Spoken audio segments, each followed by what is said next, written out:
Uma Vida, de Guy de Maupassant.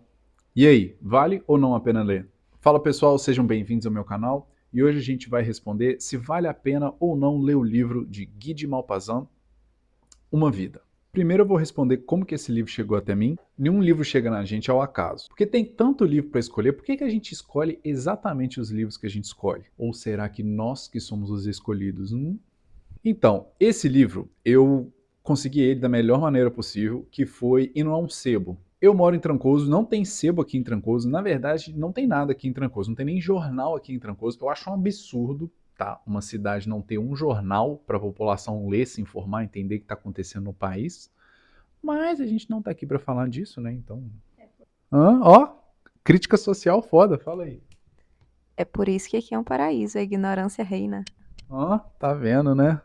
Então eu tive que procurar um sebo lá em Porto Seguro, que também não foi fácil de achar. Ninguém conhecia, eu procurei na internet e tal. Que na verdade não é bem um sebo, é um antiquário. Vende móveis antigos, vende quinquilharias, objetos antigos, raros, vinil e, claro, vários livros. Como eu sou fã de sebo, eu também sou fã de donos de sebo.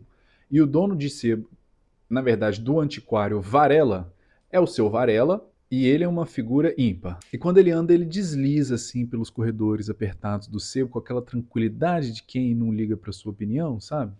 Ele vai andando assim, você chama ele, vem cá. Ele vai deslizando devagarzinho, tem a sua posição. E ele é muito engraçado, ele tem um senso de humor irretocável, assim, bem ácido, só que ele só ri das próprias piadas. Se você faz uma piada com ele, ele não ri, não. Aí ele fala uma, a gente ri e ele dá risada também. E aí eu amo pedir para leitores sugestão de livros para ler, principalmente donos de sebo. E aí ele falou para mim sobre o Guy de Maupassant, falou que não tem erro, e eu nem não conhecia, nunca tinha ouvido falar do Guy de Maupassant. E eu gosto de pesquisar um pouco sobre o autor, porque eu acho interessante conhecer a mente da pessoa por trás da obra. E aí, o Guy de Maupassant é francês, nasceu na França em 1850. O pai dele traiu a mãe várias vezes e tal, fugiu de casa e nunca mais voltou. E a mãe dele era uma pessoa era uma pessoa letrada, uma pessoa estudada, que incentivou ele a fazer a mesma coisa. Então, desde cedo ele já aprendeu a ler, já aprendeu a escrever, mostrava talento para isso e aí acabava, né? O famoso diga com quem andas que eu te direi quem és, porque acabou que a mãe dele, por acaso, era amiga do Gustave de Flaubert. E aí ele adotou o Guy de Maupassant como mentorado, assim, né? Fez uma mentoria com o Guy de Maupassant para ele alavancar todos os gatilhos de escritor dele e ter uma produção quântica neural máxima. O primeiro conto dele, ele já ficou famoso, teve uma aceitação super boa na crítica, que foi Bola de Sebo, foi o primeiro conto dele que realmente estourou. A maior parte da produção literária dele ele produz só por 10 anos, entre 1880 e 1890, onde ele faz mais de 300 contos, ele era mais conhecido por seus contos. 6 livros, 6 romances, mais uma infinidade de reportagens, de artigos, de trabalhos. Ele escrevia sobre as viagens dele também, para a Itália, para sei lá para onde também. Depois de passar 10 anos escrevendo o máximo que ele conseguia todo dia, ele é acometido pelo sífilis, que é uma doença que é sexualmente transmissível, e ele pode ter pegado aí nos bacanal dele, francês, mas também é uma doença que se passa de mãe para filho. E dizem que quando passa dessa forma de mãe para filho, a mãe tem, né? E aí engravida e passa pro nenê.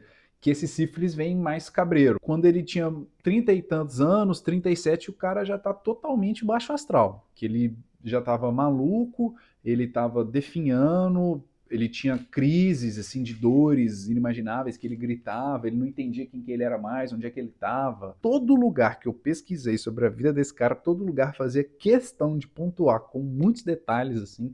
Olha, deixa eu te explicar aqui o quanto ele sofreu paia no final da vida dele, porque todo mundo menciona que foi muito ruim, que ele sofreu demais, que demorou, que ele estava sozinho, não sabia mais quem ele era, que ele gritava de noite, não conseguia dormir. Ô, velho, desculpa aí. Cara, coitado, bicho. Por que parece que, principalmente escritor, assim, que a pessoa, para ser um grande escritor, para ser um grande pensador, a pessoa tem que ser infeliz, tem que ter uma vida miserável, assim. Todo mundo tem que ter morrido, ele tem uma doença péssima, aí ele vai lá e escreve um livro maravilhoso, só assim. Porque se você for feliz, você não faz arte boa, não. Bom, introduzido o sebo, introduzido o autor, vamos falar do livro, finalmente, né, da história do livro? A história é a seguinte, eu não gosto de dar muito spoiler. Basicamente, a história segue uma jovem, Jeanne, e ela tem 17 anos, ela passou a vida inteira dela num convento, o pai dela colocou lá porque ele queria, e ela meio que não queria, enfim, ela foi, fez a vontade dos pais, rezou pra caramba, estudou pra caramba, fez nada de errado, agora tem 17 anos, ela falou, porra, bicho, agora sim, velho, eu vou viver a minha vida. E aí o livro começa nesse momento. No começo, eu vou admitir, assim, deu uma truncada a história, porque eu senti que, tá, mas e aí, sabe? Eu ia lendo as coisas, me interessando, sentia um comichãozinho, mas ao mesmo tempo falava, cara, mas tá, e aí? E esse é o momento chave de um livro bom, né? Porque eu acho que todo livro bom começa meio mais ou menos, mas se você persiste, ele te recompensa. E foi exatamente isso que aconteceu com esse livro Uma Vida, de Guy de Maupassant. Porque parece que é um livro que não é sobre nada. Mas a descrição que ele tem, o jeito que ele retrata as coisas, o superpoder do Maupassant é o seguinte, porque ele é muito bom. Ele foi um dos autores mais lidos da época dele, até porque pela quantidade de coisa que ele produzia, né? Mas o superpoder dele é que com 2, 3 frases ali no início do capítulo, você já está automaticamente na França em 1819, entendeu? Você teleporta para lá. É indescritível o talento que ele tem de ambientação. Essa é a palavra-chave aqui. Ambientação. Num segundo, a sua mente cria, quase sem querer, o cenário todo. Você já está ali, você está entendendo o que está acontecendo. Os pequenos detalhes, as nuances dos personagens. Tem uma cena lá que tem um nascimento de um bebê e é uma gritaria porque teve um problema. Aí o padre chega, começa a opinar. Aí a parteira chega também, já começa a fazer as coisas dela. O pai e a mãe preocupados, um correndo pro lado. Ele vai descrevendo e parece aquela pessoa que quando te faz rir, não ri.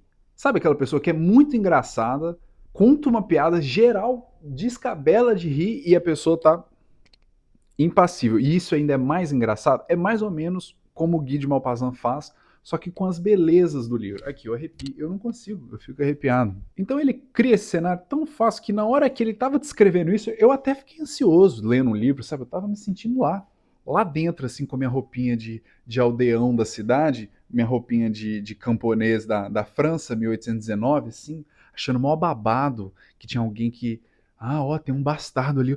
Um filho ilegítimo, meu Deus. Vou fofocar tudo na igreja depois das 8.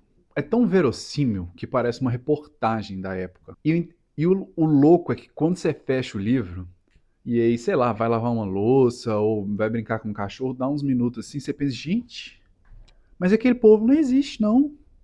Nossa, cara, que loucura, porque parece profundamente humano, profundamente real os personagens. Isso é muito legal do livro. Então, respondendo a pergunta mais fácil do ano, sim, vale a pena ler Uma Vida, de Guy de Maupassant. Umas sugestões. Se você está voltando a ler agora, recomeçando seu hábito de leitura, não sei se é a melhor escolha. Porque é um livro mais puxado para o clássico, com uma história que demora um pouco para desenrolar, tem o legal ali está nos detalhes, nas sutilezas. A história em si é um pano de fundo para retratar essa época. Sugeriria outras coisas, se vocês quiserem sugestões, podem perguntar nos comentários. Agora, se você quer se aproximar da literatura clássica, da literatura francesa, do realismo, um livro ácido, mais respeitoso, profundo e extremamente humano, pedida certa. E aqui, 250 páginas, ó, um segundinho, os capítulos bem estruturado, vai rapidinho. Então é isso, eu espero que vocês tenham gostado dessa review do livro. Tô querendo fazer mais review de mais livros, se vale a pena ou não ler. Colocar alguns que eu acho que também não vale a pena ler. E, bom, é isso. Sejam bem-vindos ao meu canal.